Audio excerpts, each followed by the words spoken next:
I'm ready to install the cam retainer plate. So this is the camshaft here, and it uses this plate that actually kind of holds it in place. And you need to check this for wear. You can see it's got a little bit of wear here, but it's not anything to worry about. You can still see the original grind marks here from where they Blanchard ground these. So we'll put a little bit of goo on them and stick her together. And then my memory is kind of hazy, but I'm pretty sure it takes these special low head hex head bolts.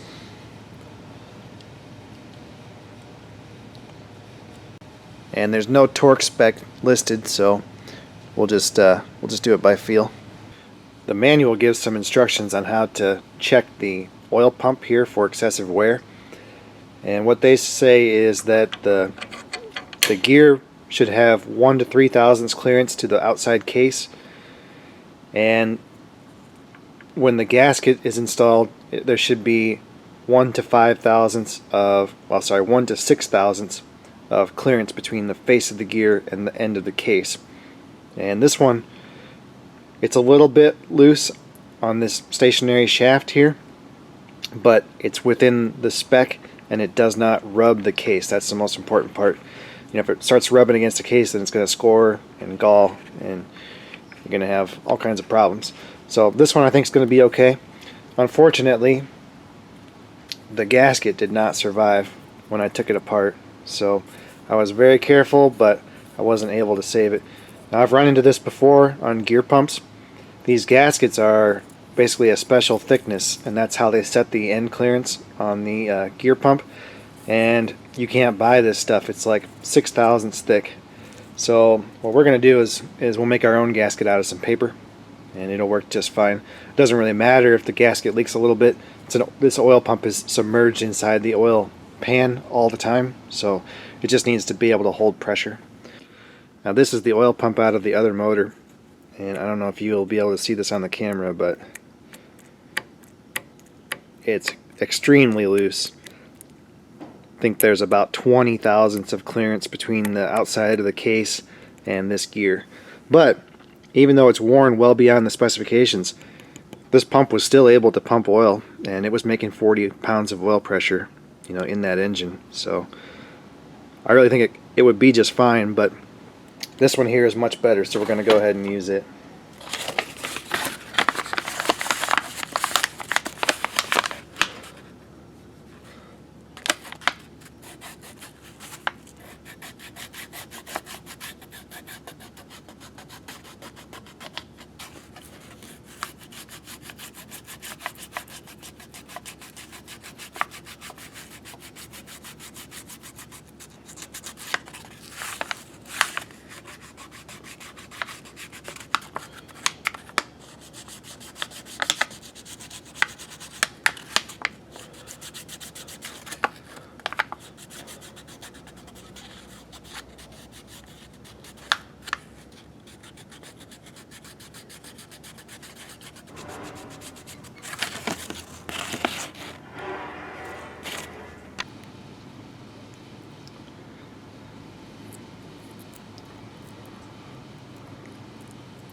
This is the old block. You see this shaft sticking out here. That's actually a dead shaft for the idler gear for the accessory drive on this engine. So I've got to pull the old one out and install it into the new block.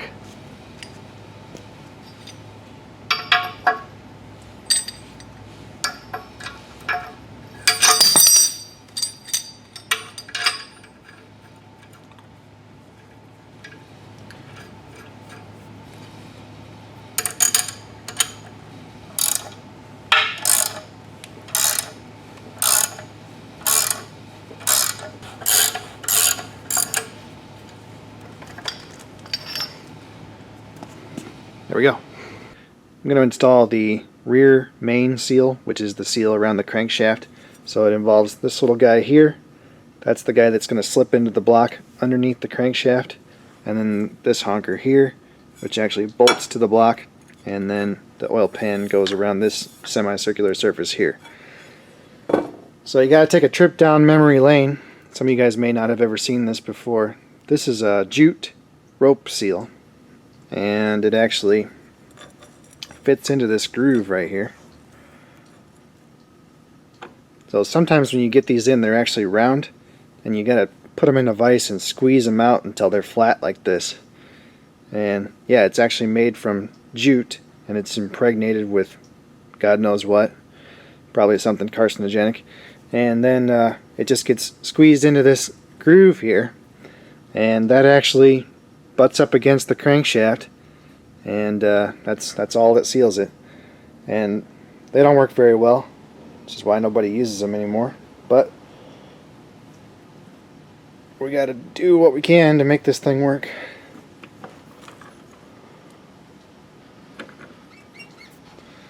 Now you got to be careful with this casting. I think it's just a zinc casting, so you don't want to go squeezing too hard on it. Now what you're supposed to do is use like a wooden dowel or something. I'm just going to use the handle of this gasket scraper, and we'll just try to work this seal into this groove.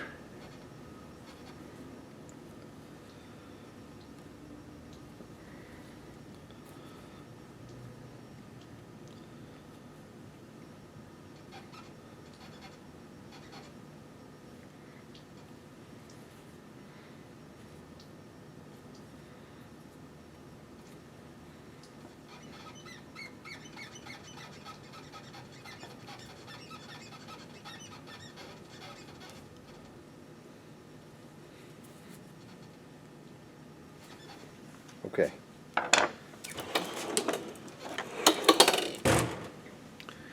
So when you're confident that you have the seal squeezed into the groove as much as possible, then you actually have to trim this. And you don't want to just trim it flush. You're supposed to leave it about 60 thousandths above the top surface. And that's because when you clamp the other half to it, you want them to sort of squeeze together so you don't get a leak at the joint.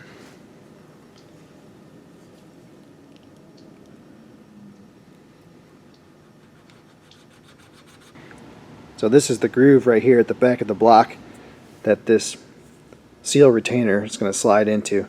So we'll use a little bit of the RTV around that groove because there's really no seal there. And then you can see this kind of groove on the crankshaft. That's actually a spiral pattern, and that's supposed to keep pulling the oil back towards the the inside of the engine. And that's kind of how the rope seal works, but they don't work very well.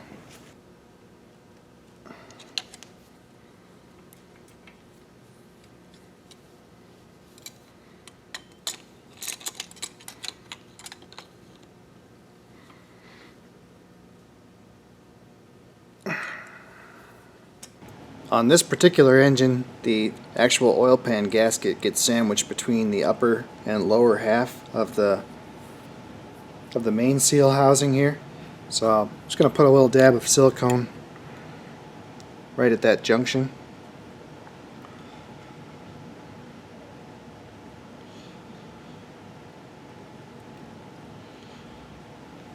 Just be careful not to get any on the crankshaft. So it looks like the gasket's a little bit long. I'm just going to trim this ear back a little bit.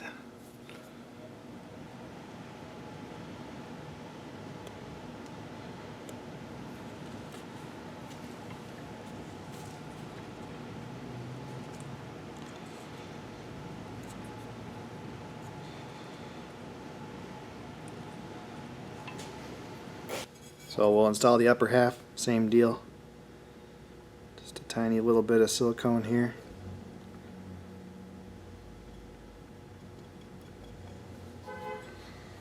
This is a pretty crappy design, you gotta say. I'll put a little bit of oil on the crankshaft so that seal is lubricated.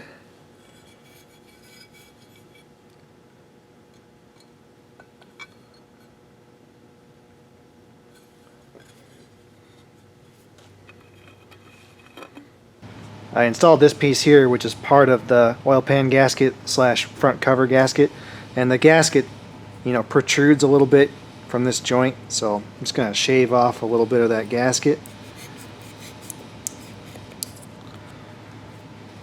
I think before I can put the cam gear on, I have to install the backing plate for the front cover, and that's where this engine stops being a Continental and starts being whatever it came out of.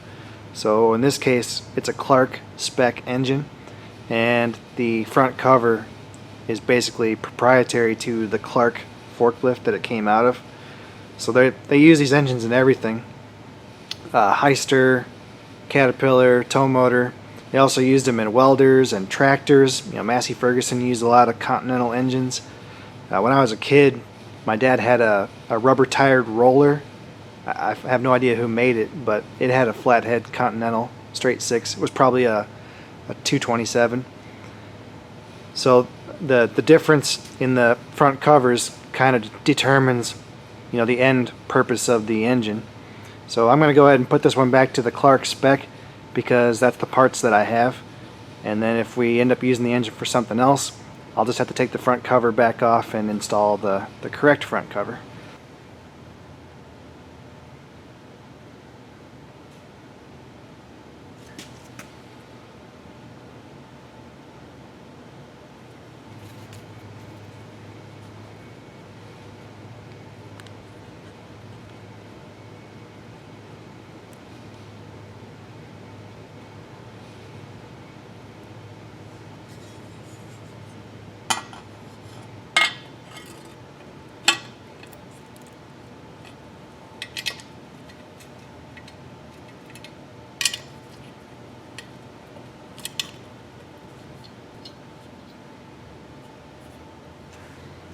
I'm going to install the cam gear next, and this is the world's easiest engine to time. It has a mark right there on that tooth on the crankshaft pulley, and then on the cam gear itself you see these two marks right here. So that mark on that pulley needs to go between these two marks here, and we'll just rotate the old camshaft here until we're kind of close.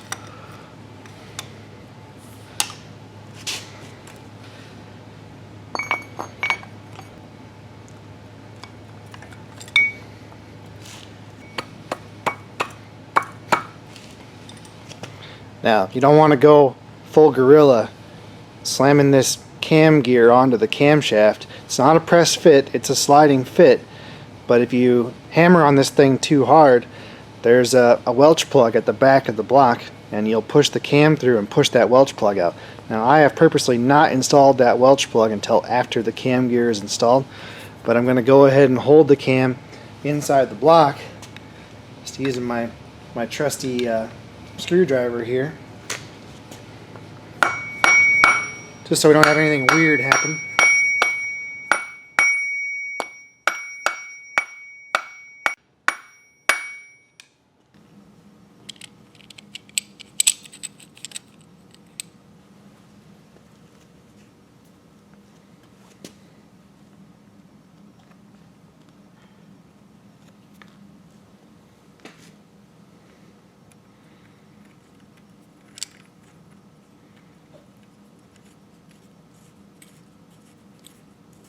Yeah, 1 7/16. I don't think I've used that one before.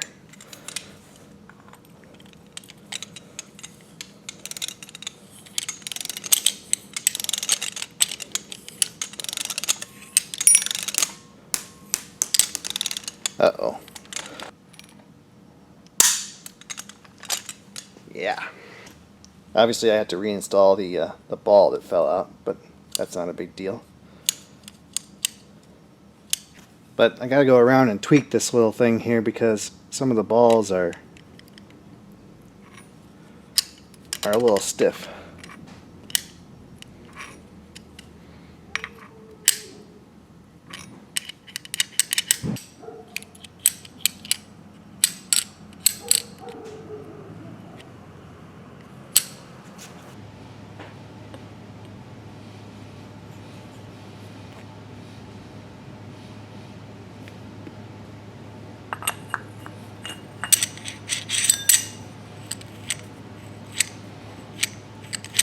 So the idea is that centrifugal force pushes the balls out, and then they push this tapered cone out, and then this little stud here in the middle pushes on the arm that actuates the throttle linkage, and that's your mechanical governor.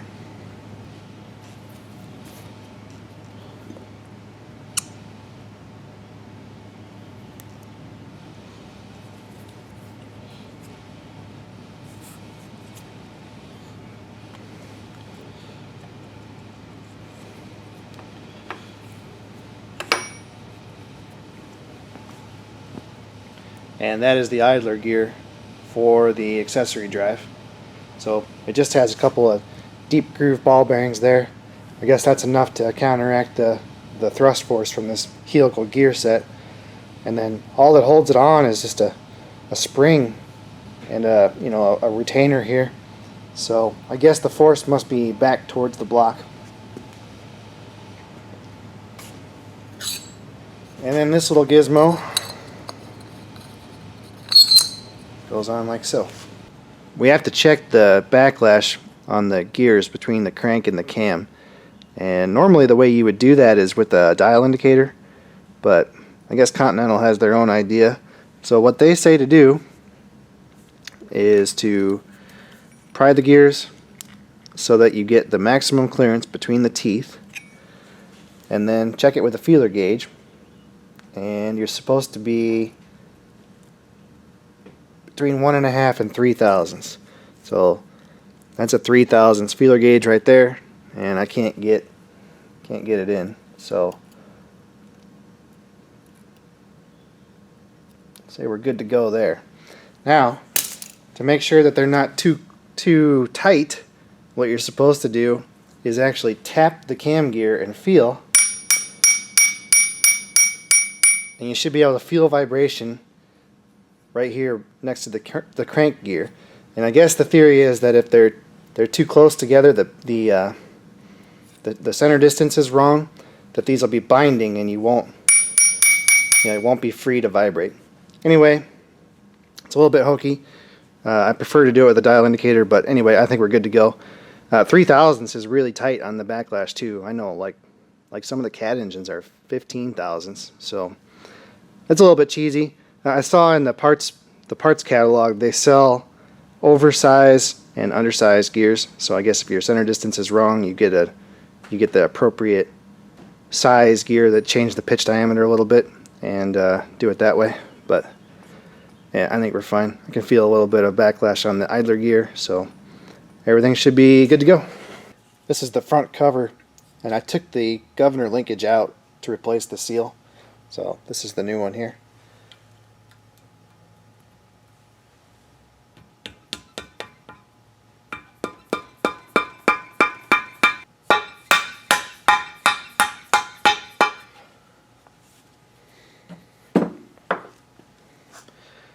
Okay, so we'll just make sure that we didn't pop the spring out.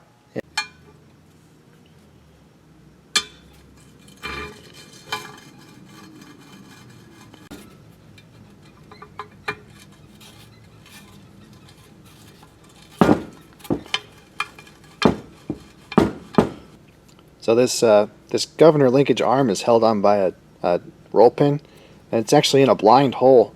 So to get the old one out, I just welded a washer on it and then pried it out. So we'll go ahead and install a new one here.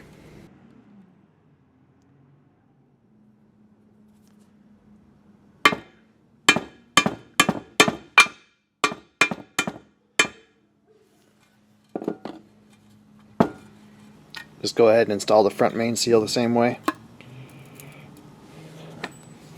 I hunted around and found this piece of tubing. Seems to be a pretty good fit.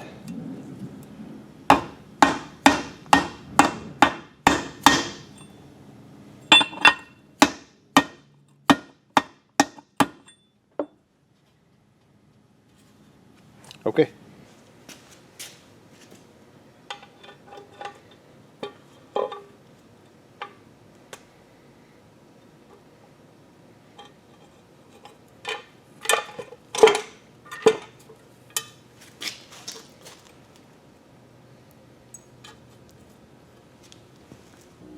I don't see why we can't install the head. I've got the surface all cleaned up, and I checked the head and the block for flatness, and they're well within the specification. I think it's like 0.02 overall, and we're good there. So I've got a new head gasket, and everything is clean and dry. So gotta have it this way because the distributor actually passes through the head on these Continentals. I also tapped out all of the holes for the head bolts. This engine block actually had, I think, 3 or 4 broken head bolts when I took it apart. So I actually just set it up in the mill and drilled them all out.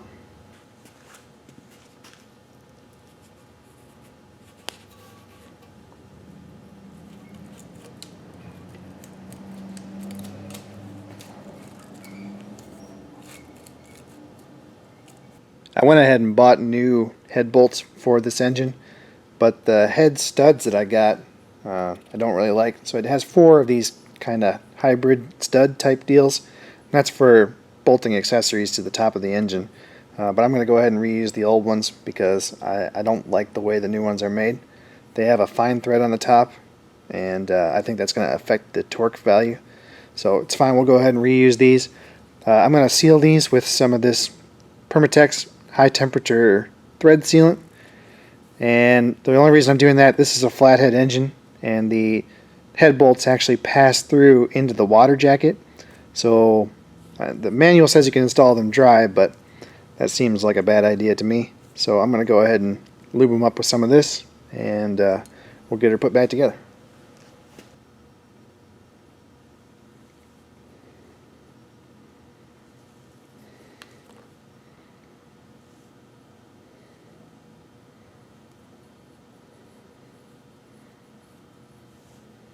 It's not going to take very much.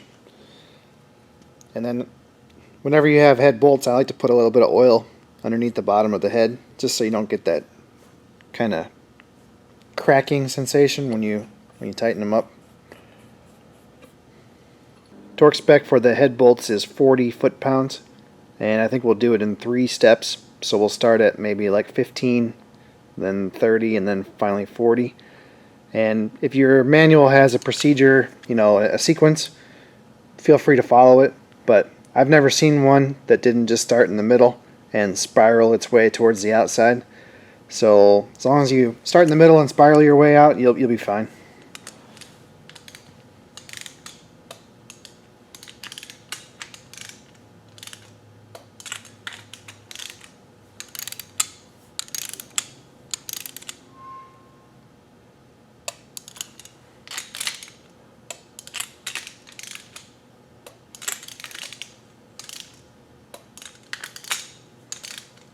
And we're ready for the final pass.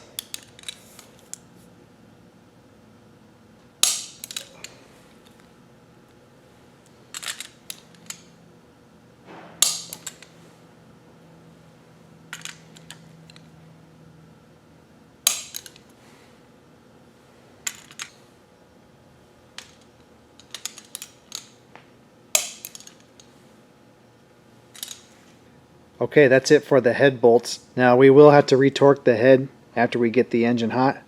So we'll fire it up and run it up to temperature, and then we'll go through and retorque those again. A lot of times on these thinner heads, it's beneficial to retorque the head after it's been heated up. The next thing we're going to do is set the valve clearance, and if your engine manual has a procedure on how to set the valve clearance, absolutely you should follow it. This manual has basically no information. What it says is to set the intake valves at 12 thousandths and the exhaust valves at 20 thousandths. That's it. That's the only thing they tell you. So how do you know where to set them? So I'll give you the procedure that I use, and this should work for any engine that has companion cylinders, which is pretty much anything you're going to run into. Now this is an inline 6-cylinder engine. The firing order is 153624, and I've never seen an inline 6-cylinder that had a firing order different than that. I'm sure there are some, but I've never seen one. This is also a companion cylinder engine, meaning that if you look at the crankshaft here, see how 3 and 4 are on the same throw? or sorry, 3 and 4 are on the same throw, 2 and 5 are on the same throw, and then 1 and 6 are on the same throw. That means that when cylinder 1 is on top dead center compression, cylinder 6 is on top dead center exhaust. It's a 4-stroke engine, so it takes 2 complete revolutions of the crankshaft for every power stroke. So in 2 complete rotations of the crankshaft, we should be able to set every valve. So what we're going to do is we're going to take cylinder number 1 and put it at top dead center on the exhaust stroke. And we'll know that because the valves will be in overlap. And overlap means that the exhaust valve will still be closing while the intake valve is starting to open. And they do that for scavenging, but every engine will have a slight amount of overlap. And when cylinder 1 is in overlap, that means that cylinder 6 is in compression and the valves are fully closed. So we can go ahead and set cylinder 6. And then we'll bar the engine over until cylinder 5 goes into overlap. That's the next cylinder in our firing order. And then we'll set the corresponding companion cylinder, which will be number 2. And we'll just keep going. 3 goes into overlap, we'll set 4. 6 goes into overlap, we'll set cylinder 1. 2 into overlap, we'll set 5. 4 into overlap, we'll set 3. And then we'll be done. So let's get to it. I'm just using a bar to crank the engine over.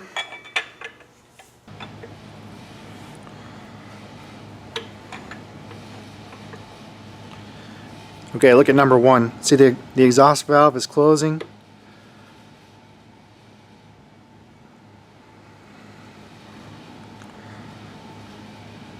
And the intake valve started to raise. Let's go back a little bit.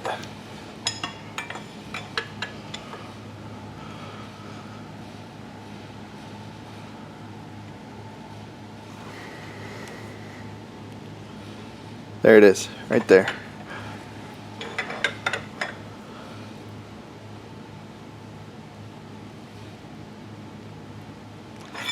That's your valve overlap right there.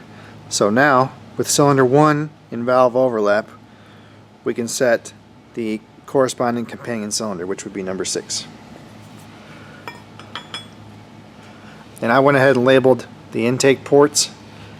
The best way to figure that out is by looking at your manifold.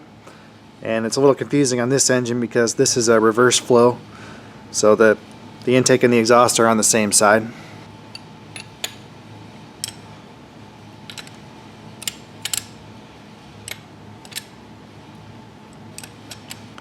Now they make special wrenches called Tappet wrenches, and they're real thin. They were made for setting valves and engines like this. There we go.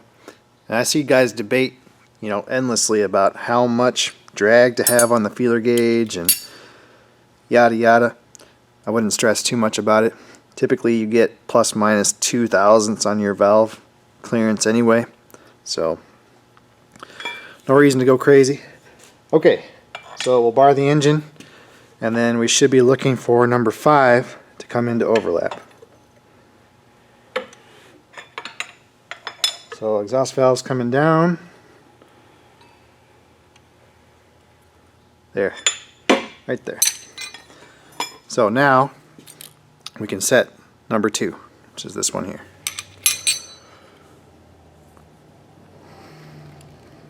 Feels like it's actually pretty close.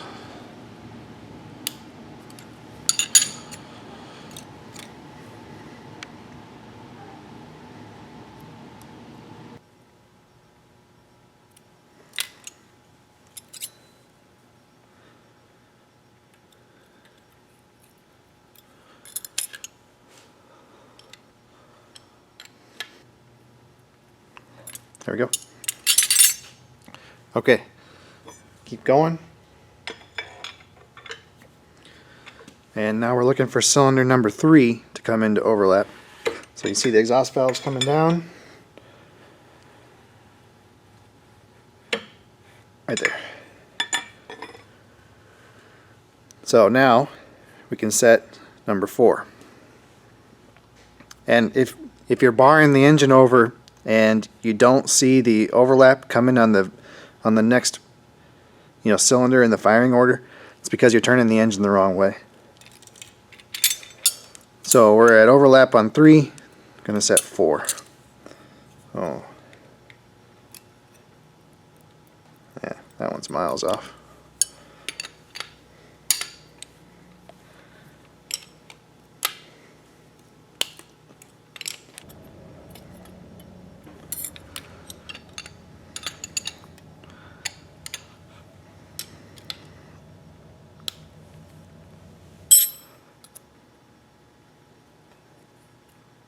Okay, now keep going. We should be looking for number 6 to come into overlap. So you see the exhaust valve's up right now. Coming down.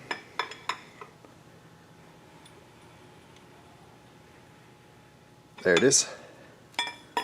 So now we can set number 1.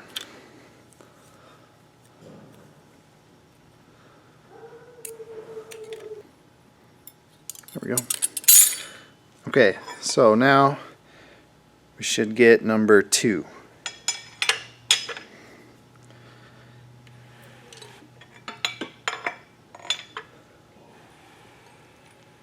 There it is. So now we can set 5.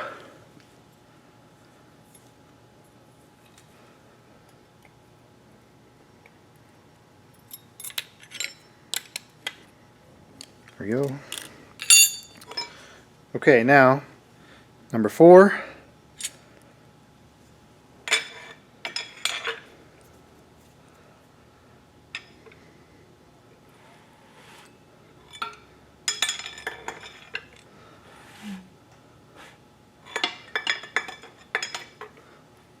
There it is.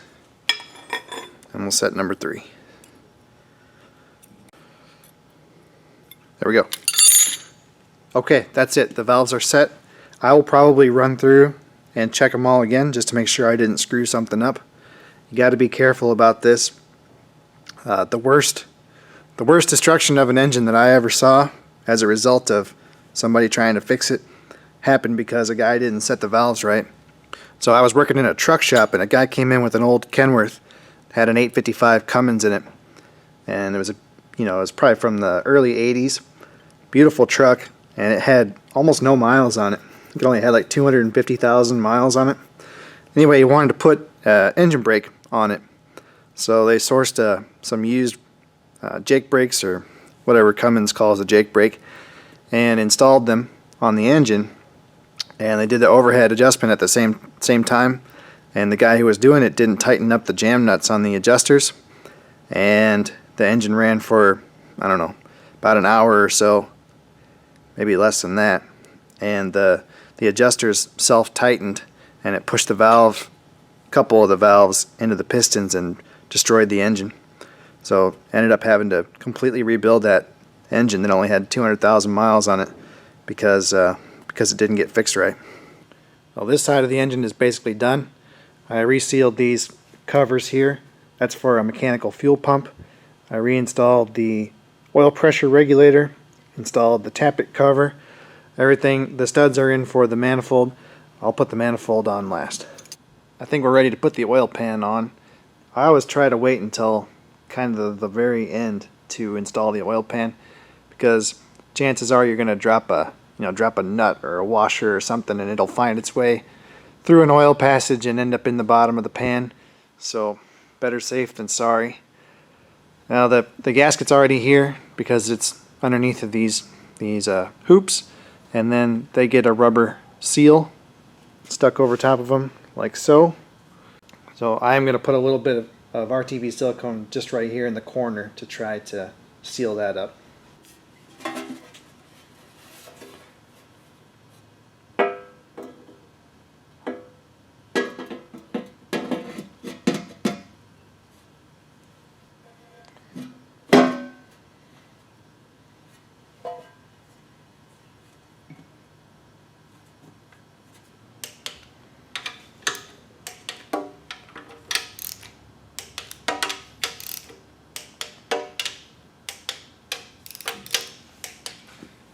Torque spec on these oil pan bolts is 12 foot-pounds, 144 inch-pounds. I'm only tightening them to 120 inch-pounds because they don't need to be that tight.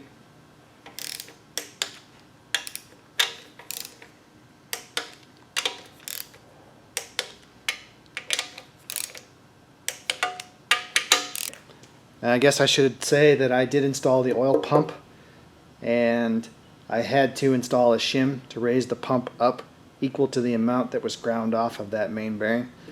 So I did that before I installed the oil pan. And the oil pan gasket set comes with a new seal for the oil drain plug.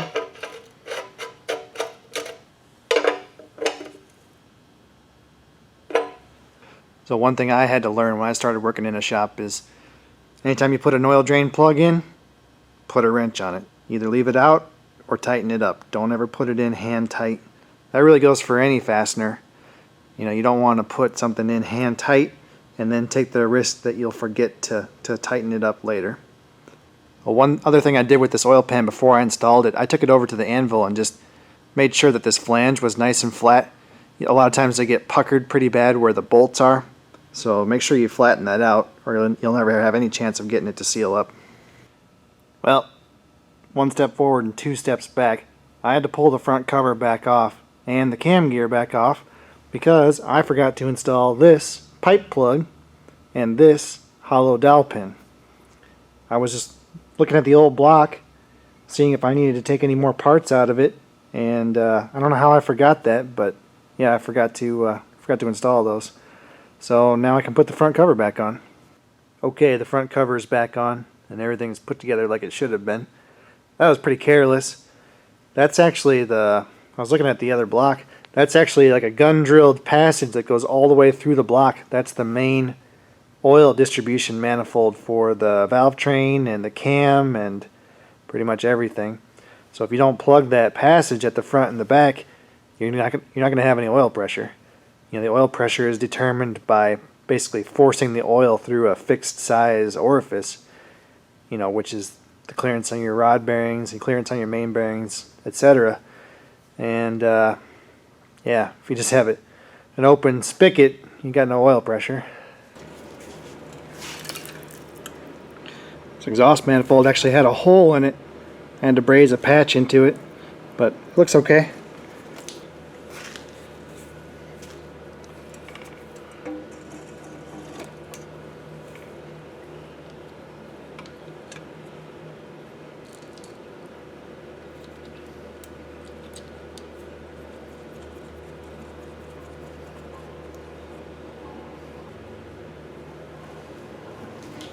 So I've got the engine up off the engine stand, and it's just hanging from some slings.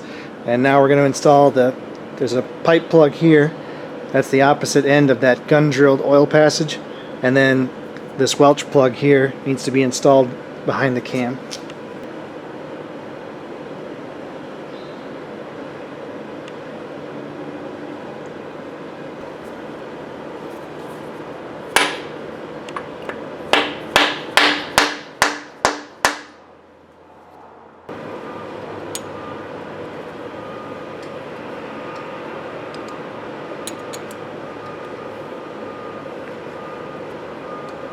I'm going to mount the rear cover,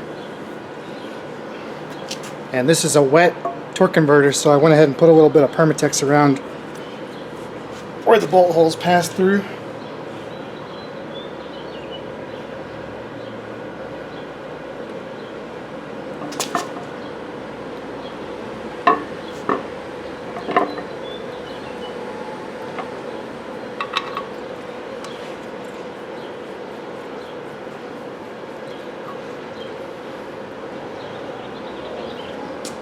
Okay, the flywheel or flex plate goes on next, and this looks like a regular bolt pattern, but it's not. This flywheel will only go on one way, and it has to be that way because the timing marks are here.